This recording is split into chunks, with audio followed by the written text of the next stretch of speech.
Bonjour et bienvenue à ce tutoriel Angular qui porte sur le routage et plus précisément sur la mise en place du routage. Nous y verrons ce qu'est le routage, quel est le principe du routage et comment le mettre en place. Et nous partirons en fait à partir d'un petit exemple. Dans cette application Angular, nous remarquons que nous disposons ici d'un menu et en cliquant sur chaque lien, nous avons à chaque fois une interface différente qui va être chargée. Si nous observons de plus près, nous remarquons en fait que selon l'URL, là observez que nous avons ici localhost 4200/accueil et nous avons ici la page d'accueil qui s'affiche. En cliquant sur informatique, là je vois qu'au niveau de l'URL, il y a un changement et automatiquement, j'ai un autre composant qui va être affiché. En cliquant sur le détail, je remarque qu'au niveau de l'URL, il y a encore une modification avec un passage d'un paramètre. Donc, si j'appuie ici sur le détail, je vois qu'il y a une valeur 3 qui est passée en paramètre au niveau de notre URL et automatiquement, nous avons un composant qui est différent et qui va être chargé. Ici, au niveau de l'URL, nous avons localhost 4200/contact et nous avons une page différente qui est en fait chargée. Ainsi, le routage désigne la navigation entre les composants. Donc, pour une URL donnée, on a une vue différente des composants. Prenons cet exemple-là. En tapant localhost 4200/accueil, nous avons une interface qui affiche le composant menu ainsi que le composant accueil. En tapant cette fois-ci localhost 4200/produit, nous avons toujours et encore le menu. En revanche, le composant accueil est remplacé par le composant produit. Donc, le principe du routage est le suivant. Il faut avant tout vérifier la base des routes au niveau du fichier index.html. Ce n'est pas propre à Angular. La balise base est responsable de spécifier la base de toutes les URL relatives. Donc, dans notre cas, en vérifiant dans le fichier index.html que base href égale à slash, ceci voudra dire que toutes les URL vont être relatives à l'emplacement de la page index.html. Par la suite, il faudra définir ou configurer les différentes routes, et ceci à travers un tableau qui va préciser à chaque fois pour chaque URL le composant à charger. Ceci devra être effectué au niveau du module uploading.module.ts. Et il ne nous reste plus qu'à activer les routes dans le composant principal. Donc, nous revenons vers la création du module de routage. Donc, elles sont définies au niveau d'un fichier nommé uploading.module.ts qui peut être créé tout au début lors de la création du projet en ajoutant l'option --routing ou bien en tapant et en répondant yes à la question Would you like to add Angular routing? Le fichier généré uploading.module.ts se présente comme suit. Il commence par l'importation des bibliothèques nécessaires. Par la suite, une constante définit un tableau de route. Initialement, ce tableau-là est vide. Par la suite, c'est là notre travail, nous allons y définir les différents chemins vers les différents composants. Par la suite, ce tableau route va être appelé en tant que paramètre au niveau de la méthode forRoute du module de routage. Donc, le tableau de configuration se présente comme suit. Ceci n'est qu'un exemple, bien sûr. Alors, naturellement, donc, comme on peut voir ici, nous avons un tableau qui va comporter différents objets, donc qui vont faire en fait le mapping entre le chemin et le composant à travers une propriété path qui va désigner le fragment de l'URL qui sera utilisé et affiché après localhost 4200 et par la suite component qui va désigner le nom du composant à charger. Donc, si je prends l'exemple de path contact component, eh bien, en tapant au niveau de l'URL http localhost 4200/contact, en précisant ici ce path-là, eh bien, le composant contact va être chargé. Pour ce cas-là, en tapant localhost 4200/produit, ce sera le composant produit component qui sera chargé. Et il est possible également d'avoir un chemin vide, c'est-à-dire juste localhost 4200. Dans ce cas-là, il faudra prévoir une redirection vers un chemin existant. C'est pour cela que nous avons la propriété redirectTo qui permet de rediriger vers un chemin existant. Donc ici, ça aurait pu être autant accueil ou contact ou produit. Sauf que généralement, c'est plutôt une redirection vers la page d'accueil. Ensuite, nous avons la propriété pathMatch qui peut prendre deux valeurs, full ou préfixe, pour indiquer si l'URL coïncide avec la valeur exacte ou non.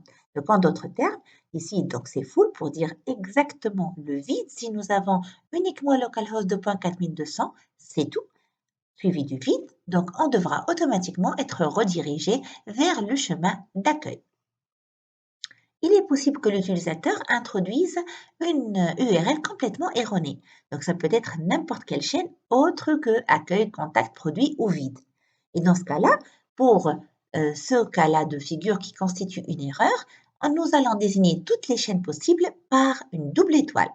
Et donc là, si nous avons tapé une chaîne autre que celle déjà présente, eh bien, il faudra être redirigé vers le composant d'erreur. Donc, c'est un composant que nous allons créer où nous pouvons y préciser un petit message, par exemple, la page est introuvable. Naturellement, il faut faire très attention quant à l'ordre, donc ce chemin-là devra être placé en dernier dans le tableau des routes. Alors, une fois le tableau constitué, il ne nous reste plus que le passer en paramètre au niveau d'une méthode statique nommée forRoute qui fait partie du module de routage route module. Donc, c'est un module qui va fournir les directives et les services nécessaires pour assurer toute l'opération de routage. Une fois ceci fait, il ne nous reste plus qu'activer les routes au niveau du composant principal à travers Router Outlet qui joue le rôle de placeholder. Donc, en d'autres termes, si par exemple nous avons une URL contact, eh bien ce sera le composant app contact qui sera appelé à l'endroit où sera placé Router Outlet. Donc, dans cet exemple-là, nous avons une page appcomponent.html avec l'appel de app menu, donc du composant menu, suivi de Router Outlet. Et ceci voudra dire qu'en fait, toutes les interfaces de l'application vont comprendre le composant menu suivi du composant qui sera placé dynamiquement selon l'URL. Donc, si nous avons une page présentation, donc au niveau de l'URL, c'est noté présentation, eh bien, ce sera le composant associé à la présentation qui sera appelé au niveau du Router Outlet. Et nous passons maintenant à une petite démonstration. Au niveau de la démonstration, j'ai créé dans ce projet-là 3 composants, un composant contact, un composant présentation et un composant tuto. Et en fait, je souhaiterais pouvoir faire appel à chaque composant à chaque fois que je modifierai l'URL.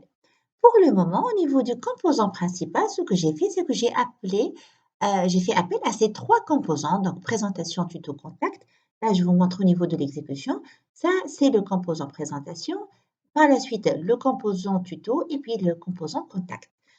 Sauf que maintenant, je voudrais pouvoir changer d'un composant et disons de naviguer d'un composant à un autre selon l'URL qui sera spécifiée. Donc, on va reprendre les différentes étapes. Premièrement, nous avons dit qu'au niveau de la page index.html, je vérifie l'existence de la valise base href égale à slash. Donc là, c'est bon. Deuxième étape, je passe au module de routage uprouting.module.ts. Le voici. Il se présente initialement comme suit. Donc, il est vide. C'est ici qu'on va travailler. Et ce module-là est référencé au niveau du fichier app.module.ts. Donc, il est référencé ici. Alors, je reviens vers mon module. Donc, c'est ici que nous allons définir notre tableau de route. Donc, on a dit à chaque fois, on va avoir différents objets. Et à chaque fois, nous allons spécifier le path, donc le chemin. Donc, je vais me dire, tiens, par exemple, au niveau de l'URL, je voudrais que ce soit nommé Home. Et quand je vais écrire Home, je voudrais charger comme composant, donc j'écris ici Component, deux points, je voudrais charger le composant, par exemple, présentation component. Faites attention ici que à chaque fois, bien sûr, le chemin vers le composant est spécifié. Donc ça, c'est le premier chemin. Je vais ajouter un deuxième chemin. Donc, on va réécrire là. Donc, on a dit à chaque fois, nous avons le path, le chemin. Donc, je vais dire, par exemple, tutorials. Et là, je voudrais charger le composant que j'ai nommé tuto, tout simplement. Donc, c'est tuto component. Hein. Tuto component. Donc, ça, c'est le deuxième chemin. Donc, on va, pareil, ça a été importé. Ensuite, je vais ajouter un troisième chemin. Ça va être path, deux points. Et on va dire, par exemple, contact us. Donc, c'est ce qui va être écrit au niveau de notre URL. Donc, et ensuite, je veux charger comme composant le composant contact component. Pardon. Quand je reprends, contact component. Voilà. Alors ça, c'était la deuxième étape. Je reviendrai plus tard vers la page d'erreur et la redirection. Donc là, je viens de définir 3 chemins. Donc on a dit la troisième étape, c'est de revenir vers notre composant principal. Donc là, je vais effacer tout ça et je vais remplacer par router outlet. CTRL S et on va observer maintenant l'exécution. Donc là, pour le moment, je n'ai spécifié aucun chemin et je n'ai pas prévu pour cela quoi que ce soit. Donc je vais écrire ici, on a dit, si j'écris Home, donc en tapant Home, je vois que ce composant-là a été chargé. Maintenant, je vais changer, je vais écrire non, c'est pas présentation, c'est plutôt tutorials. Donc je vois que ce composant-là a été chargé convenablement et on a troisième URL qui n'est autre que contact us. Et voilà, j'ai chargé la page de contact. Donc, on va revenir vers 2 cas de figure. Au cas où je vais commettre une erreur, d'une part, il faudra prévoir ça, et aussi au cas où je vais spécifier aucun chemin. Donc, je reviens vers mon fichier de routage. Donc, je vais ajouter un nouveau chemin. Donc, ça va être, on a dit, le path. Si ça va être vide, alors là, je vais me dire, tiens, je vais demander à ce que la redirection se fasse vers, on va dire, la page d'accueil qui est la page Home. Et on a dit, on a la propriété path match pour dire que ça sera exactement le vide. Donc, je reviens vers l'exécution. Donc, voilà, vous voyez, je reprends. Quand je vais faire 4200, automatiquement, j'ai été rechargé vers la page Home. Je reprends ici, j'étais dans la page Contact Us. Maintenant, j'efface, je fais Entrer et paf, je suis redirigé vers un chemin existant. Dernier cas de figure, nous avons dit, c'est le cas d'erreur. Donc, je vais créer un composant que je vais nommer par exemple erreur. Donc, au niveau de ce composant-là, je vais ajouter juste un petit message pour dire que la page est introuvable. Donc, je reviens ici. Au niveau du template, je vais écrire ici, par exemple, la page est introuvable. CTRL S. Donc, la page a été créée. Je reviens vers mon module de routage. On a dit, j'ajouterai ça en tant que dernier lien ou dernier chemin à prévoir. Donc, là, pour prévoir tous les cas d'erreur, ça va être double étoile. Et ce qu'on va faire appel au composant, on a dit, ça va être erreur component. Voilà. Donc, normalement, tous les cas de figure ont été étudiés. Donc, là, on est dans le cas de Home. Si j'écris une erreur, je retrouve ici la page introuvable. Je vais écrire ici Contact Us. Je suis redirigée vers la page de contact. Et puis, le vide, on a une redirection. Il ne nous reste plus que développer un petit menu. Merci d'avoir suivi ce tutoriel. On se retrouve dans une prochaine vidéo où nous verrons les menus.